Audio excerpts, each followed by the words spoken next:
menyertai kami. Assalamualaikum, Assalamualaikum.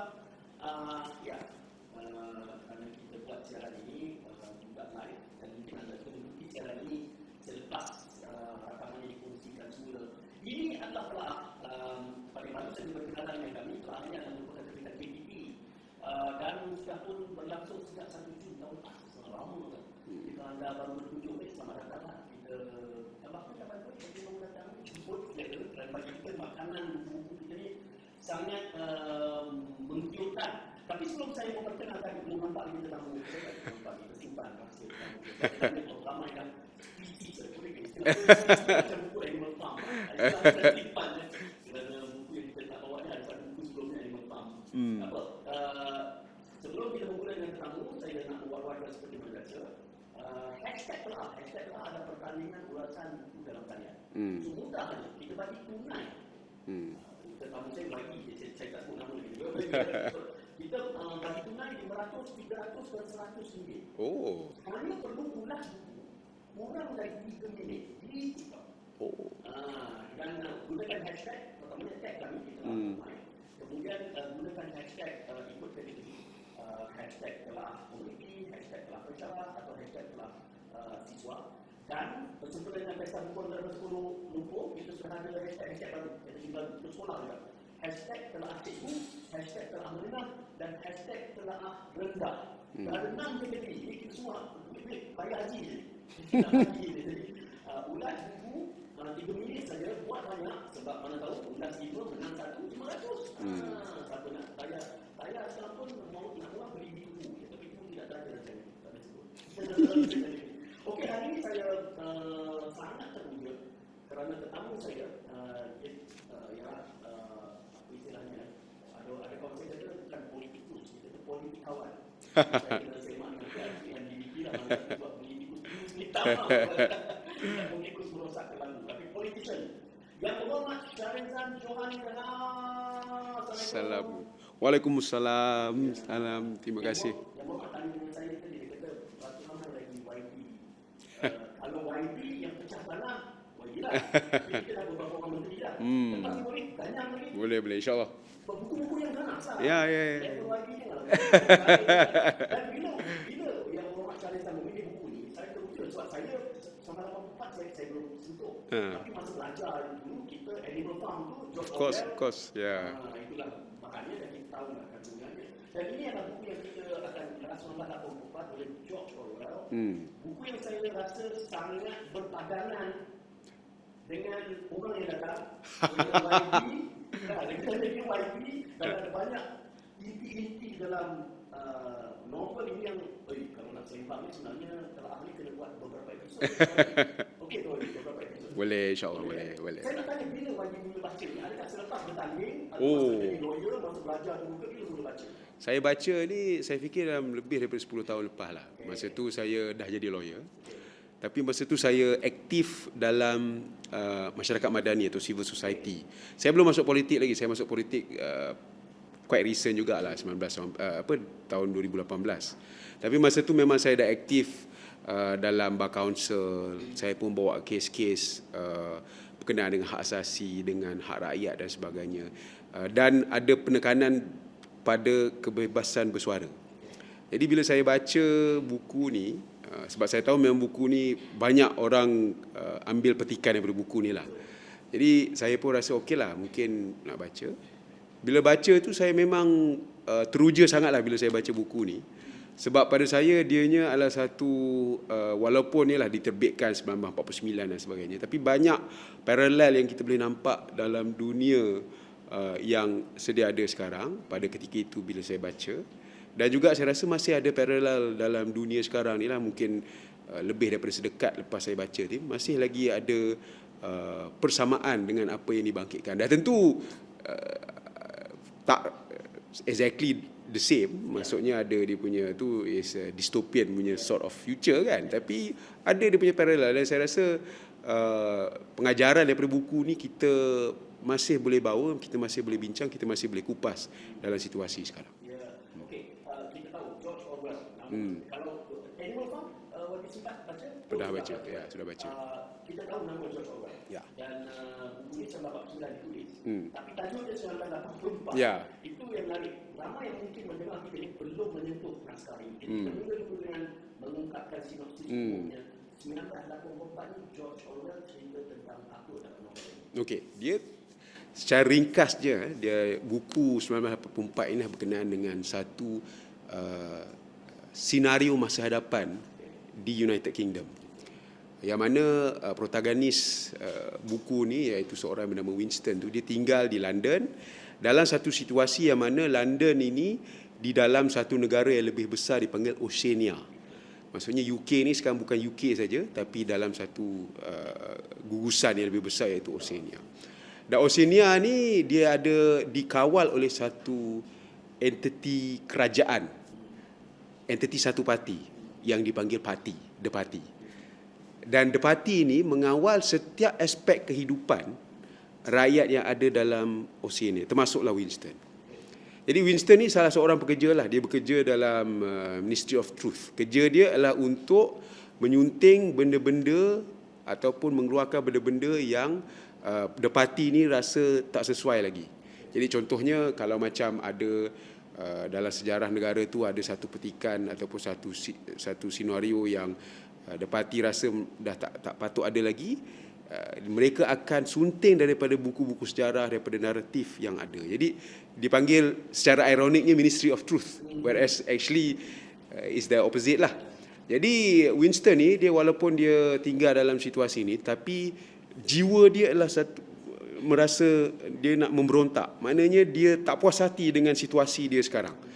Jadi dia mulalah buat benda-benda yang tidak disukai atau dilarang oleh The Party ni. Contohnya dia ada menulis, kemudian dalam cerita tu dia akan fall in love, bercinta dengan seorang wanita lain. Walaupun dia dah berkahwin, tapi dalam perkahwinan dia tu it's a loveless marriage. Maksudnya perkahwinan tu hanya untuk memuaskan The Party, sebab The Party kata you kena berkahwin. Tapi dia tidak mencintai isteri dia pun. Jadi dalam naskah ni dia akan bercinta dengan perempuan lain, kemudian mereka ada berjumpa selalu dan sebagainya. Tapi pengakhirannya, kalau saya boleh bagilah spoiler daripada spoiler alert, pengakhirannya adalah akhirnya dia ditahan oleh the party ni. Dan dia diseksa dan akhirnya dia menyerah kalah dan dia mula mencintai The Party. Dan ada satu entiti yang sentiasa ada dalam buku ni, iaitu Big Brother. Big Brother ni adalah entiti yang memantau kehidupan rakyat. Jadi Big Brother is watching you. So benda ni sebenarnya dia menjadi situasi yang mana Winston ni ataupun dia cuba untuk melarikan diri, pecahkan daripada dipantau, diawas oleh Big Brother, tapi akhirnya pengakhirannya ialah dia sendiri mula untuk menyayangi the Big Brother tu. Jadi it is, kalau kita tengok pada saya is satu bentuk tragedi lah, sebab dia tak ada happy ending dekat situ.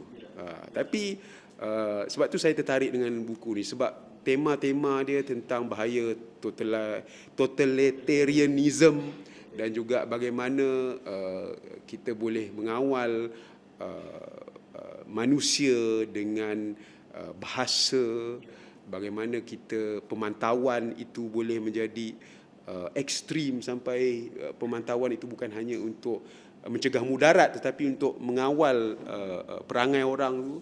Jadi semua tema-tema ni ada dalam buku tu. Ya. Kita wataknya anak Winston itu orang polis Ya. bekerja dalam Ministry of Truth. Yes. Tapi seperti yang bermaksud tadi, Indonesia dia sendiri bertindak untuk memalsukan. Ya. Sehinggalah akhirannya dia sendiri terjebak kepada sistem yang dia bekerja untuk tempat itu. Bila yang Bonak kata ada banyak, dan saya menekuni walaupun saya kata sebenarnya Orwell, saya mendekati Orwell punya tulisan melalui Animal Farm. Bila bagi menulis ini, saya terus kata this is my time to read this book. to read Dan the book. saya kira terlalu banyak kalau untuk panduan penuntut kadang-kadang berarti persamaan dengan Betul. Kita kena ingat satu. Buku di punya 49 menjangkakan inilah realiti tahun 84. Tapi kali ini dah 2026. Yang Muhammad Syahrizal baca langsung. Macam realiti. Kita kena kongsikan dengan penonton ni. Kadang-kadang ni tak boleh. Tapi kita sebut Big Brother. Ini istilah Big Brother ni common. Dan orang mengetahui bahawa itu adalah Orwellian. Ya. Apa lagi gambaran-gambaran semasa ini yang telah pun digambarkan oleh Orwell 49? Saya rasa dari segi naratif building, bagaimana mana-mana parti pemerintah ingin memastikan bahawa naratif itu mengikut apa yang mereka nak. Walaupun kita pun kena akuilah zaman sekarang ni disebabkan mana-mana kerajaan sekarang tak ada monopoli ke atas maklumat. Kalau dulu mungkin boleh, tapi sekarang ni tak ada kerajaan sekurang-kurangnya di Malaysia yang boleh monopoli ke atas maklumat. Jadi kita tak boleh tak mungkin ada situasi seperti Ministry of Truth contohnya. Kita tak boleh ada situasi mana ada thought police yang mana kesalahan tu kalau dalam buku ni memikirkan perkara yang tak betul ataupun yang bercanggah dengan parti pun merupakan satu kesalahan. Jadi kita tak boleh sampai macam tu. Tapi dari segi bagaimana nak bina naratif, bagaimana ketaksuban politik ataupun terhadap pemimpin-pemimpin politik itu masih ada di Malaysia. Saya rasa itu ada paralel lagi. Yang mana kadang-kadang kita tengok disebabkan taksub ini kita tidak mempersoalkan pemimpin kita sendiri. Kita tidak mempersoalkan apa yang disebut oleh parti kita sendiri. Yang belah kita semua betul, yang belah sebelah sana semua salah. Jadi ini semua ada paralel juga. Sebab kalau kita tengok contohnya dalam buku ni, bila mana Big Brother tu kata 2 plus 2 is 5, which is memang kita tahu tak betul, tetapi disebabkan Big Brother kata 2 plus 2 is 5, maknanya itulah the truth. Saya rasa benda ni masih ada lagi di dalam politik kita, yang mana kalau pemimpin politik ada sebut sesuatu perkara, ada sebahagian besar ataupun mungkin besar mungkin tidaklah, tetapi ada sebahagian daripada pengikut yang akan mengiyakan itu sebagai kebenaran. Jadi itu paralel yang saya nampak, selain daripada yang macam kita cakap lah tadi tentang Big Brother dan sebagainya. Ya. Saya nak menyelami pemikiran yang bermaksud yang bermaksud mula membaca. Sebab digambarkan tadi dah sekitar 10 tahun sebelum itu mencebur ni belum politik. Betul. Tapi masa itu sudah dekat dengan dunia civil society, dekat madani. Semasa mula membaca buku ni dengan naratif jaduh dan itu di peringkat mana yang bermaksud tadi ini macam realiti sekarang. Sebab daripada awal lagi kita dah cerita pasal Big Brother is watching you tu. Jadi ada daripada awal lagi dah rasa seperti lampang muka bahawa ini realiti hari ini. Saya rasa dalam konteks ini, sebab masa tu kalau kita tengok media sosial ni mula berkembang kalau kita tengok 10-15 tahun dulu. Dalam lingkungan itulah. Dan kerajaan pada ketika itu tidak tahu cara yang terbaik untuk mengendalikan media sosial ni, mengendalikan situasi mana masa lebih daripada 10 tahun lah, saya rasa lebih kurang dalam 2013 sampai 2015 macam tu. Kalau kita tengok benar-benar kalau social media benar-benar meletup tahun 2008, 2009, tapi dalam proses itu dalam beberapa tahun selepas tu memang kita ada melihat situasi yang mana rakyat ni dia seperti mendapat satu suntikan demokrasi melalui media sosial. Yang mana kalau dulu semua macam saya kata, semua maklumat tu dikawal atau dimonopoli oleh pihak kerajaan sebab tak ada ni. Tapi media sosial menjadi the great leveler in terms of information, dan kerajaan bukan setakat di Malaysia lah, di tempat lain pun sama, tak tahu macam mana nak kendalikan, nak mengurus situasi ini.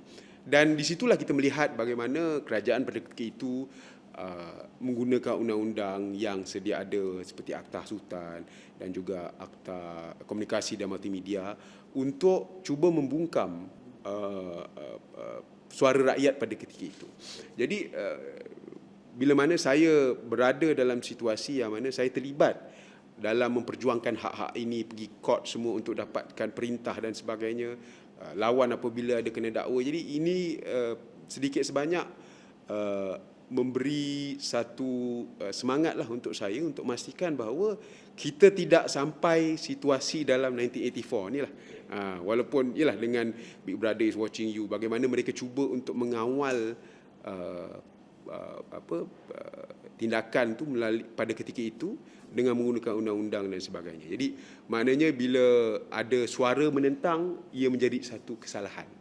Itu yang kalau nak bagi konteks peribadilah pada ketika itu, kenapa saya begitu tertarik, kenapa saya merasakan ini ada paralel dia dengan realiti pada ketika itu.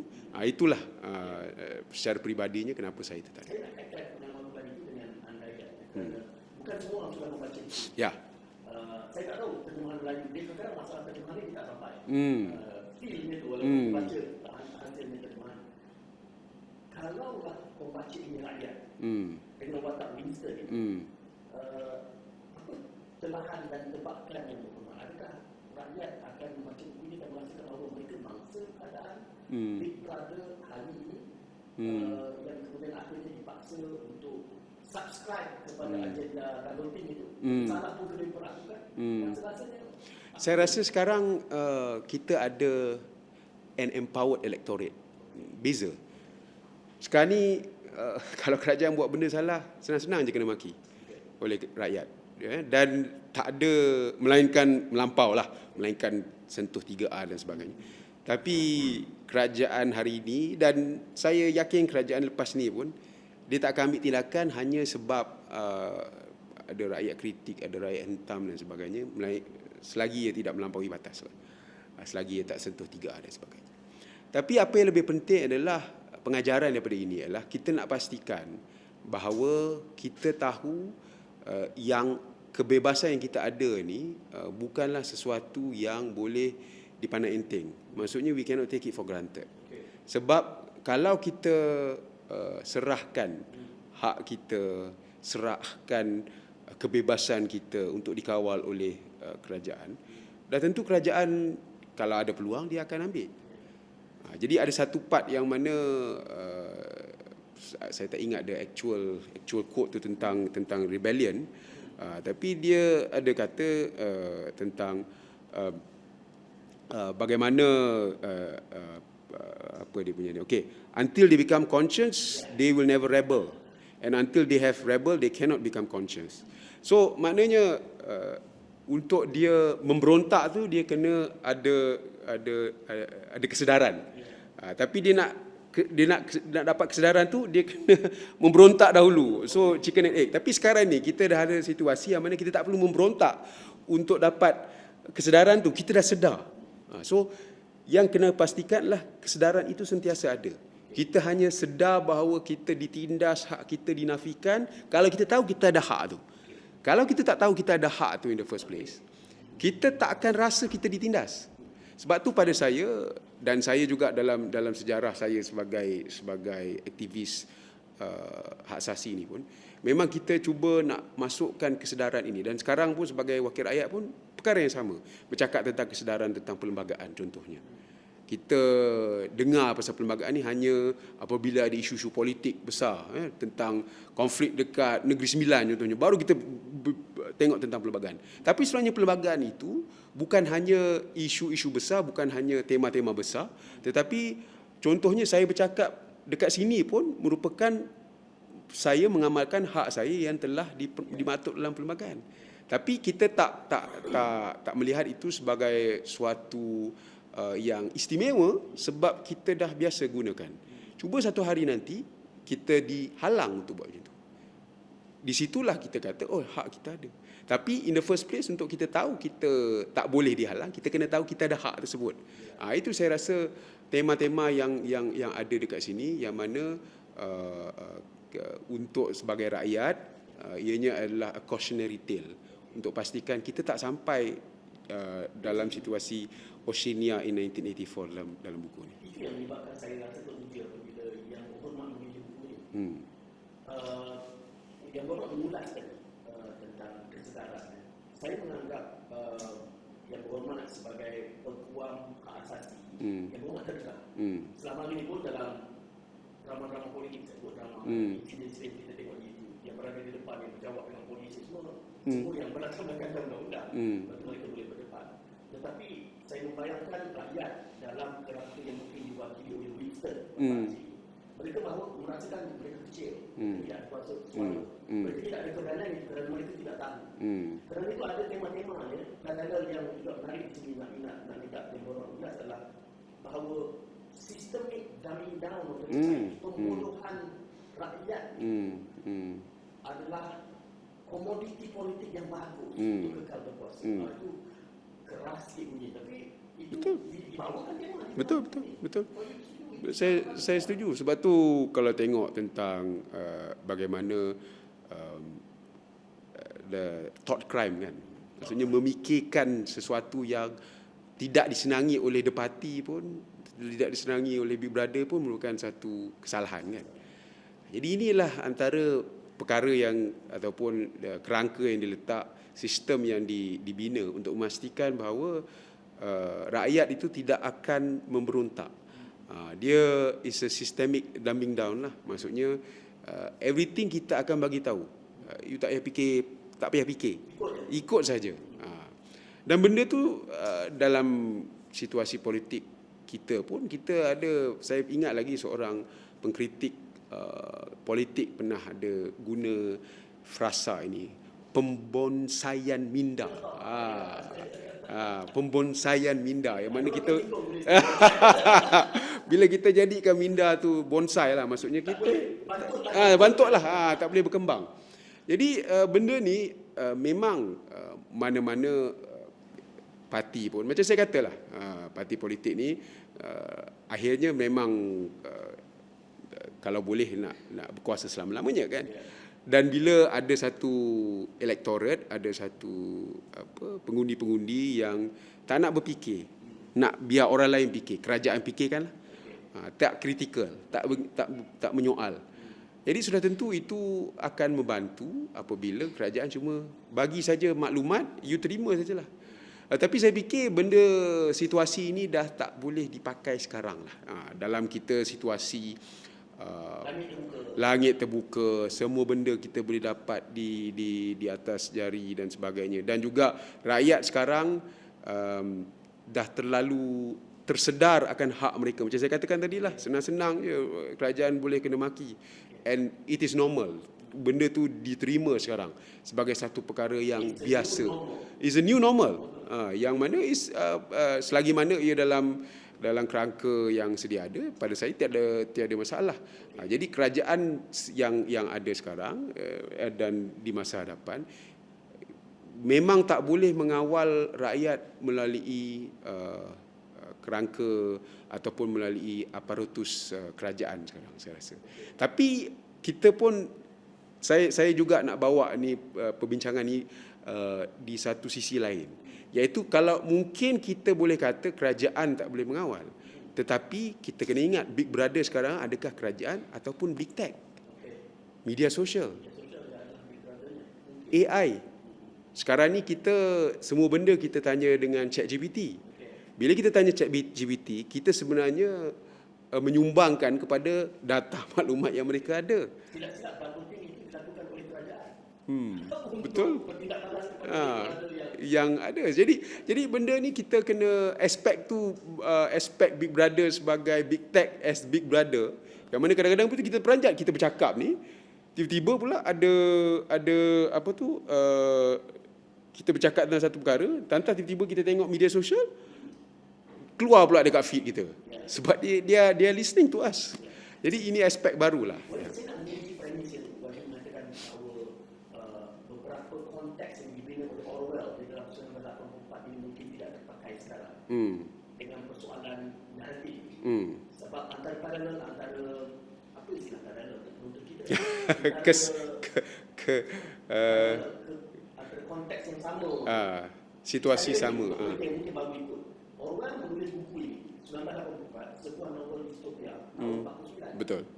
Tetapi dia cerita tentang gambaran dia akan berlaku tahun 84. So, tajuk dia 1984. Betul. Tetapi yang Muhammad Syahrizal kata, cerita dia 1984 tu hari ini 2026 pun ada persamaannya. Saya nak menguji premis yang Wadi kata mungkin Kerana newspeak ini bila elemen newspeak ini orang terkenalkan dalam global ini, dia mula berkata bahawa siapa yang menguasai naratif, dia yang akan menguasai pemikiran elektorat lah, rakyat lah kan. Dan itu masih kekal hari ini nampaknya. Mungkin dalam kerangka Big Brother ni adalah siapa? Itu saya dapat jawapan. Siapa bacaan? Saya rasa naratif tu penting sebab kita sebenarnya dalam politik ni, sama ada di pihak kerajaan atau pihak pembangkang, nak bagi cerita politik kepartian lah, kita ada naratif kita sendiri. Pembangkang akan kata contohnya bila subsidi dikurangkan, mereka akan kata potong subsidi, kurangkan subsidi. Kita pula di pihak kerajaan, kita akan kata merasionalisasikan subsidi. Jadi dekat situ benarnya sama aja. Efeknya in the sense that apa yang berlaku tu adalah sama. Tetapi guna perkataan itu sebab kita nak gunakan ianya untuk naratif. Bila kita guna naratif potong subsidi, kalau pembangkang gunakan, maknanya benda tu perkara yang tak baik. It's something bad. Kita potong subsidi. Tapi bila kerajaan, kita nak kata kita rasionalisasikan subsidi. Sebab kita nak kata subsidi ini perlu diberikan kepada mereka yang memerlukan. Jadi di situlah ada contestation, ada persaingan, pertembungan di antara menggunakan naratif itu sendirilah dalam bahasa yang digunakan. Tak ada, sebab kita tak ada lagi, kita tak ada the party. Kita bukan dalam 1984. Sebab dalam 1984 hanya ada satu parti saja. Sekarang ni kita dalam situasi kita banyak-banyak parti. Semua parti bersaing untuk dapat sokongan. Semua parti ada naratif sendiri. Jadi itu saya kata dari segi itu mungkin berbeza situasinya. Tapi itu yang pada saya 1984 ini is a cautionary tale supaya kita tidak sampai ke sana. Jadi untuk kita sentiasa mengingatkan diri kita sebagai rakyat, sebagai pemimpin, sebagai mereka yang terlibat dalam politik, supaya dalam apa juga keadaan sekalipun kita kena pastikan bahawa kebebasan kita, kerangka perlembagaan kita kena lindungi daripada supaya tak sampai situasi dalam dystopian 1984. Walaupun ada banyak yang mungkin masih ada persamaan itu, tetapi kita belum sampai, kita boleh kata 1984 tu ekstrim lah. Jadi make sure jangan sampai ke situ. Betul. Itu yang menarik bila saya, bahkan ini niat telah kita ingin mengangkat naskah yang kemudian dibaca, tidak kira lah fiction atau bukan fiction. Dia menimbulkan debat dan polemik sendiri. Sebab ramai yang menganggap bahawa telah angkat buku berat. Saya kata kita bawa buku substantif. Setengah itu boleh popular, tapi bukan semata-mata popular. Kita nakkan kandungan muatan itu. Dan bila YB yang hadir, YB juga orang politik, relatif muda, DAP lah tu. Sebab ada soalan tentang DAP. Dan bercakap tentang apa yang orang gambarkan dalam Surat Al-Fatihah tu, dan bila kita berbincang tentang buku ini, autan-autan insiden paralel tu YB kaitkan dengan apa yang berlaku. Sepatutnya kita menghayati Surat Al-Fatihah ini dengan realiti yang kita berbaca. Dan pesan YB tadi adalah jangan sampai kita tiba ke Surat Al-Fatihah. Kita faham benda ini. Paralel yang kita nak bawa juga sini adalah elemen-elemen pelabelan. Sebab pelabelan ini memudahkan perseteruan politik. Saya rasa macam Emmanuel Goldstein yang saya rasa macam itu. Sebabnya jadi Amerika. Masalah Malaysia hari ini Syarezan. Betul. Kalau saya baca sampai mana jadi 1949 ditulis oleh Orwell tentang DAP Malaysia. Dia sebenarnya bila tapi sebenarnya labeling ni amat mudah. Sebab bila kita dah label, kita tak payah jelaskan apa kita maksud. Bila kita kata DAP yalah yang selalu digunakan tu DAP anti TUID dan sebagainya, tak perlu jelaskan. Jadi bila orang kata contohnya kita tak boleh bekerjasama dengan DAP, dia tak payah cakap pun kenapa dia tak boleh bekerjasama, sebab dah sebelum ni dia dah labelkan. So it's dah 10 tahun proses pembonsaian minda. jadi mudah. Jadi benda ni memang sama juga dalam bila kita bina language as a means untuk mengawal, untuk kontrol, language untuk memastikan bahawa naratif itu tidak lari daripada apa yang kita nak sampaikan, apa yang depati nak. Jadi benda-benda itu memang ada kesamaannya, dan tentu sebagai seorang daripada DAP Melayu pula tu memang Melayu pula tu memang mudah dilabelkan sebagai baruah lah, itulah, inilah, kadang-kadang lebih daripada itulah. Tapi saya rasa bila kita bila ada label ini, ia juga memberi peluang untuk kita mencabar label tersebut. Mencabar, contoh bila kata DAP Parti Cina, tiba-tiba ada wakil rakyat, pemimpin DAP yang Melayu. Okey, first point dah dicabar naratif bahawa ianya Parti Cina, sebab kita ada pemimpin-pemimpin yang bukan Cina. Dan dia kata, of course, the next is dia akan kata, oh yelah, tapi diorang ni adalah baruah lah, diorang ni jadi alat lah, itulah. Jadi macam mana kita nak cabar pula the second layer bila itu. Itu yang kita kena tunjukkan bahawa kita bukan diperalatkan oleh sesiapa. Kita mempunyai pendirian kita sendiri. Kita walaupun parti mungkin bukan parti yang orang Melayu, first choice orang Melayu, tapi kita tetap Melayu, kita tetap Islam. Kita tetap contohnya macam diri saya sendiri, saya masih boleh bercerita tentang buku-buku sastra ke yang ialah bapa saya dah ada lama sejarah dalam ni. Jadi saya memang membesar dalam seni dan sastra, masih boleh bercerita tentang ataupun mengupas perkara-perkara ini. Tak hilang kemelayuan saya hanya sebab saya masuk DAP. Jadi ia beri peluang untuk kita cabar.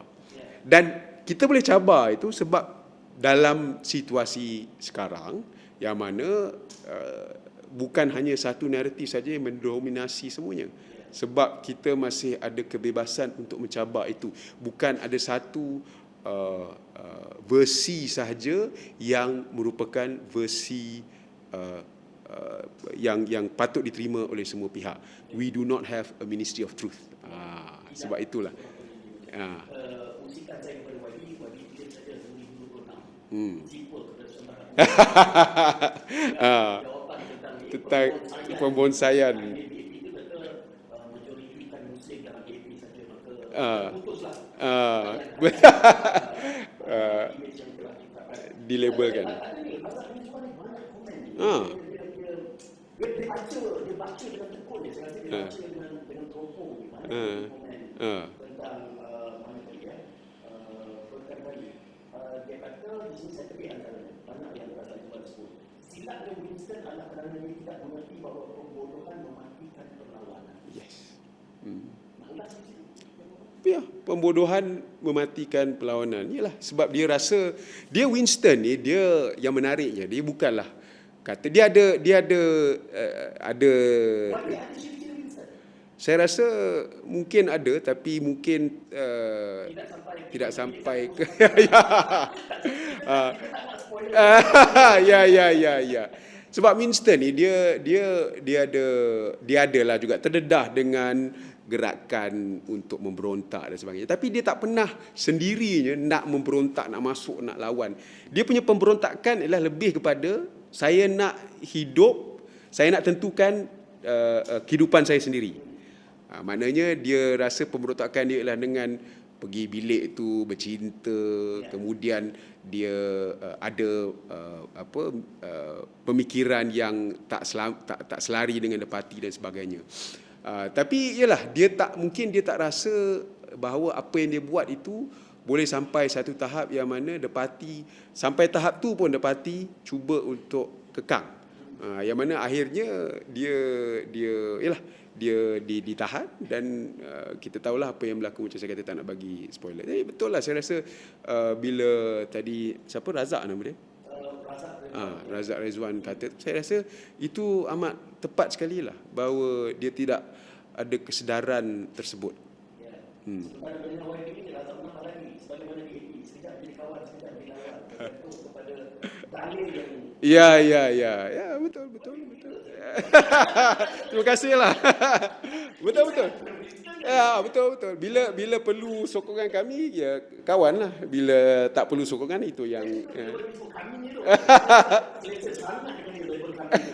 Kita ada ramai yang dia 500 lebih. Oh, iya ke? Alhamdulillah. Kami bersama yang Muhammad Syahrizal kita mula bersama 84 oleh Masya-Allah.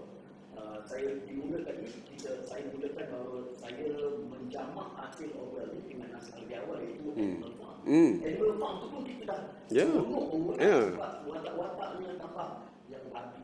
Ya.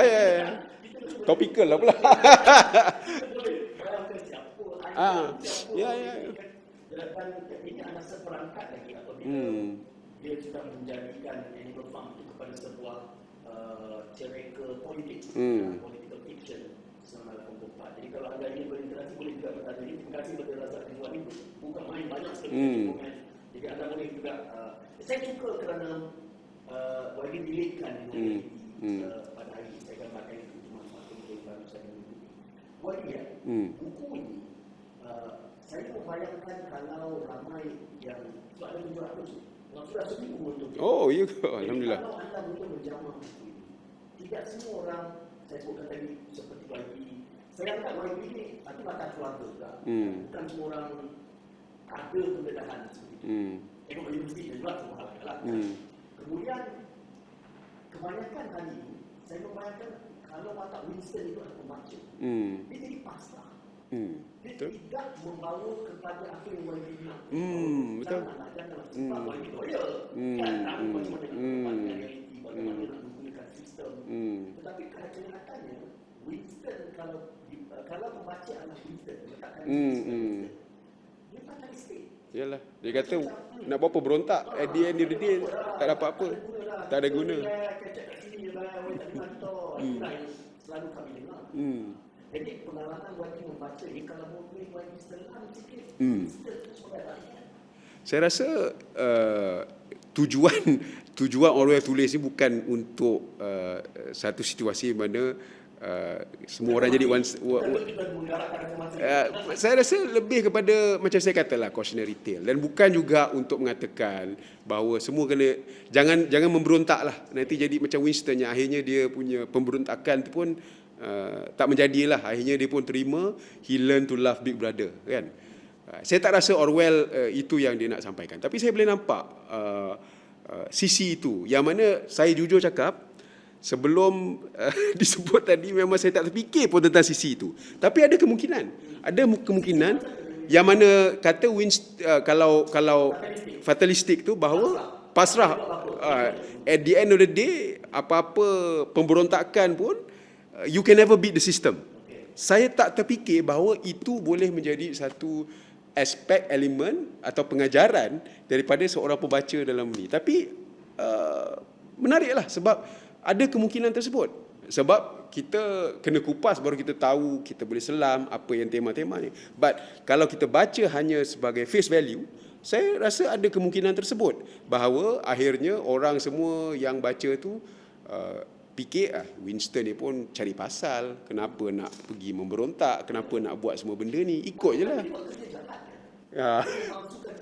Tapi itulah the party kan. Betul. Kenapa nak ni? Mungkin kita tak cakap dalam, kalau kita kata Big Brother itu bukan, katalah kita tak kata Big Brother itu sebagai satu tema besar sebagai kerajaan. Tapi kalau kita tengok dalam kerangka korporat contohnya kan, dah tentu ada persamaan juga kat situ. Makan gaji, kenapa nak bising pasal sama ada benar atau salah, sama ada majikan tu buat betul atau tidak, sama ada kalau kadang-kadang kalau kita dengar kalau ada aduan contohnya sexual harassment ke apa, tapi semua diam sebab kita makan gaji. Tak apalah, salah silap tak apa, kita tak nak periuk nasi kita terganggu contohnya. Ataupun kita nampak dalam sisi lain kalau kita nampak ada penyalahgunaan, penyelewengan, tapi sebab kita dalam sistem tu kita tak nak periuk nasi kita terganggu, maka kita senyap saja. Itu pun sama juga. Jadi mungkin dalam kita tengok ini mungkin kebersamaan itu juga dalam situasi corporate yang mungkin kita tak tengok lebih besar kepada just kerajaan atau daulah, ada juga sisi itu.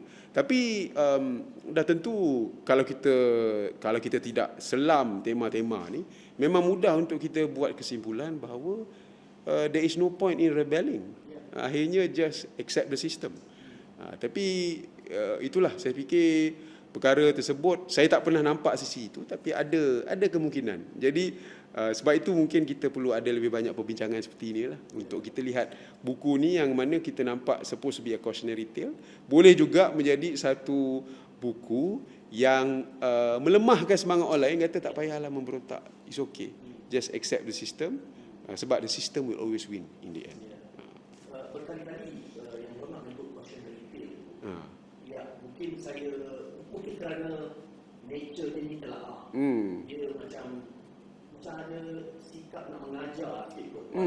Kadang-kadang karya tu kita terima caranya dan bincangkan sebagai hasil seni. Hari ini kerana Allah ini dia ada, saya suka konsistensi pendekatan kita ambil daripada animal farm sampai ke sambal.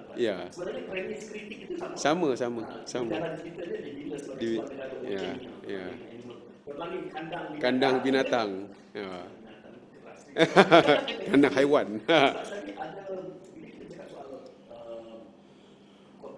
naratif tadi, membina naratif, siapa yang mengawal naratif dia akan menguasai negara, oceania, kerana saya melihat dengan dekat proses-proses turning people over, saya kata reformasi. Saya cukup tua untuk merhatikan itu mungkin bagi warga agaknya.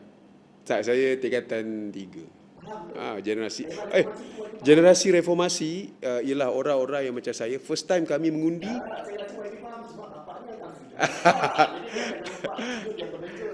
Tapi rasanya dalam generasi reformasi tingkatan 3 semua, kita semua terkesan. Mungkin kita tak faham the whole ni, tapi kita bahawa ada satu situasi. Okey, saya bagi, mungkin kita pergi ke sana sekejap. Dengan kaitkan dengan okey. Saya membesar dalam tahun 90-an. Tahun 90-an saya rasa is the golden years of betul-betul kerajaan ada control naratif. Saya boleh kata macam tu. Dengan kita lagu Malaysia Boleh semua dan sebagainya semua ni, dan kita sentiasa menerima bahawa kerajaan itu tidak salah, kerajaan Malaysia itu tidak salah. Tidak melakukan apa kesalahan, this is as it is perfect. Tetapi 1998 reformasi telah memecahkan naratif itu, persepsi itu, even for someone yang dalam tingkatan 3 pada ketika itu. Saya tingkatan 2 tak ingat lah, tapi di form ni lah, dalam sekolah menengah lah, tiba-tiba kita melihat apa yang digambarkan sebelum ini tidak seperti itu. Yang mana kalau ada seorang timbalan Perdana Menteri boleh diperlakukan sebegitu, maknanya apalah nasib rakyat yang lain. Jadi the picture, the rosy picture of the government at that particular point in time telah dipecahkan, dan saya fikir selama-lamanya dipecahkan oleh apa yang berlaku dalam 19. Sebab tu orang kata tentang generasi reformasi. Saudara Lee Chin Tong pernah bercakap tentang perkara ini, saudara Stephen Sim, saudari Nurul Izzah, semua pernah bercakap tentang generasi reformasi, yang mana kami ini generasi yang mana itu ialah formative years. Kalau mungkin dalam darjah kalau di sekolah rendah mungkin tidak, impact dia tidak begitu besar, tetapi di sekolah menengah ini kita sudah ada mula cuba untuk memahami situasi dan sebagainya. Dan generasi itu yang dalam sekolah menengah pada ketika itu, the first time kita mengundi adalah tahun 2008. 2008 pula adalah pada masa yang sama, ataupun the first time yang mana 5 negeri tumbang, 5 negeri Barisan Nasional tumbang, dan juga 2/3 telah dinafikan.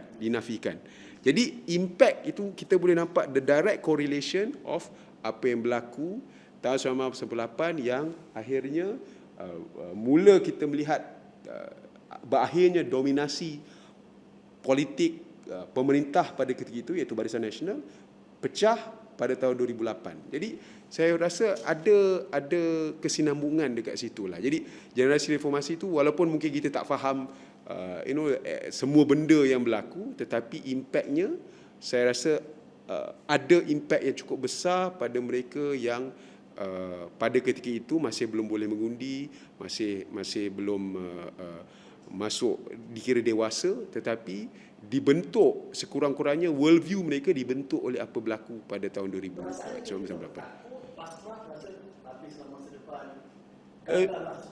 Saya tak rasa kita fikir ni, tapi apa yang kita lebih fokus adalah bahawa apa yang digambarkan sebelum ini tidak sama dengan realiti. Bahawa ialah macam kita tahu ada bukan pemberontakan lah, ada penolakan kepada apa yang telah berlaku pada Datuk Seri Anwar Ibrahim pada ketika itu.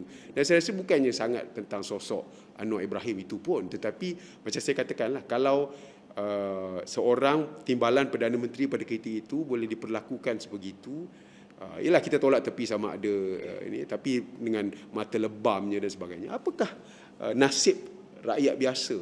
Bagaimana boleh? Jadi lebih kepada political awakening lah saya rasa. Bukanlah kata kita nak fikir masa depan tak ada ke apa. I don't think kita fikir, saya tak teringat saya fikir jauh tu lah. Tapi lebih kepada political awakening bahawa ini kerajaan ini bukanlah sempurna. Saya rasa lagi kan, kalau telah ambil awak YB, lepas tu ada wakil rakyat PKR, wakil rakyat PAS, lagi lah mungkin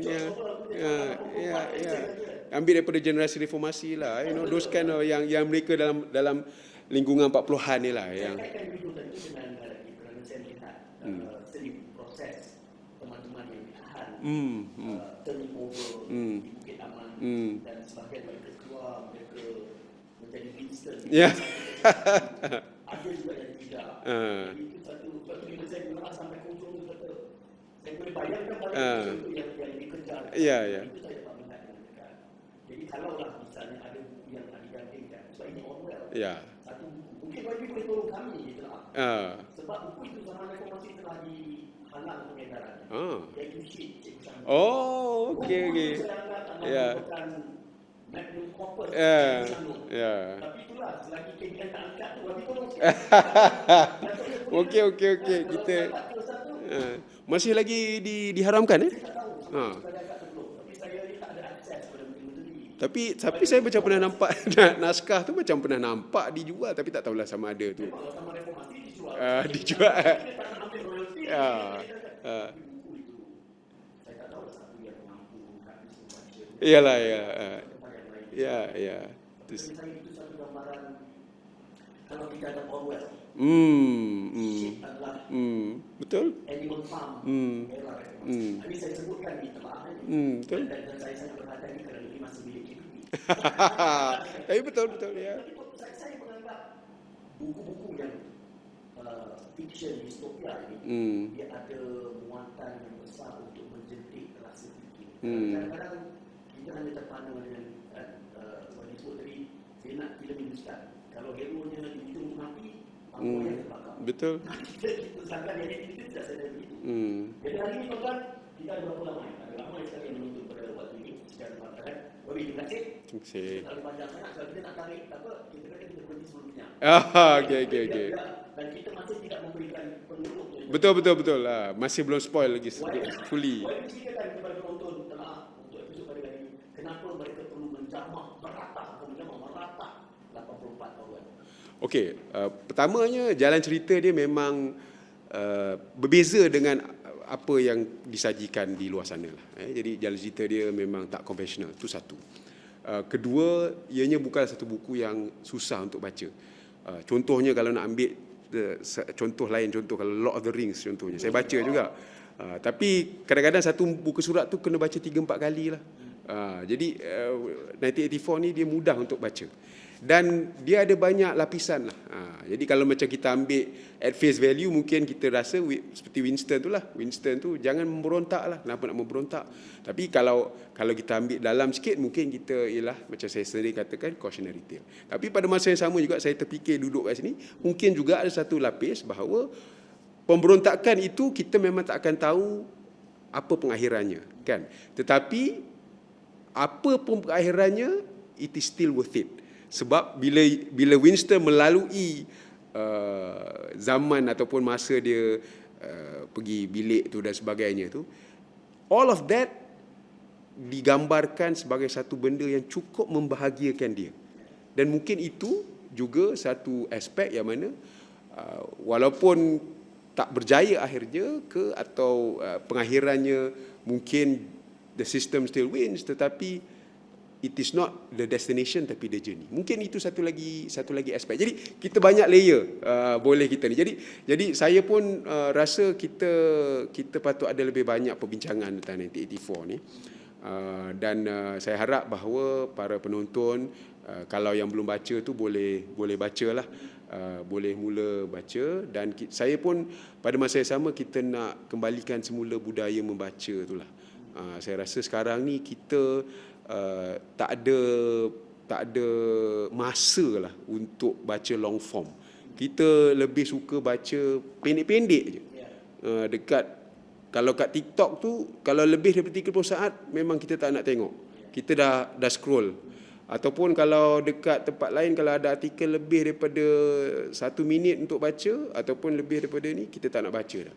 Tapi kita kena kembalikan long form reading ni, seperti nak baca novel, nak baca artikel. Ya. InsyaAllah, ya. Shit.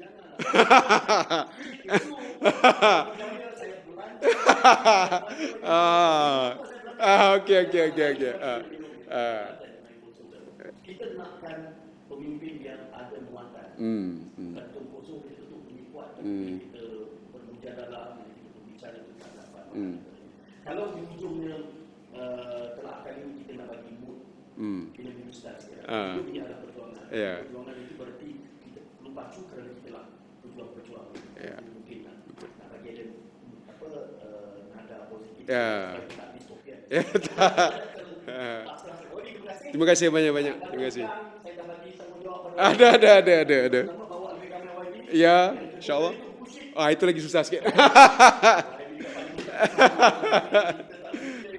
InsyaAllah itu susah sikit, tapi kita cuba.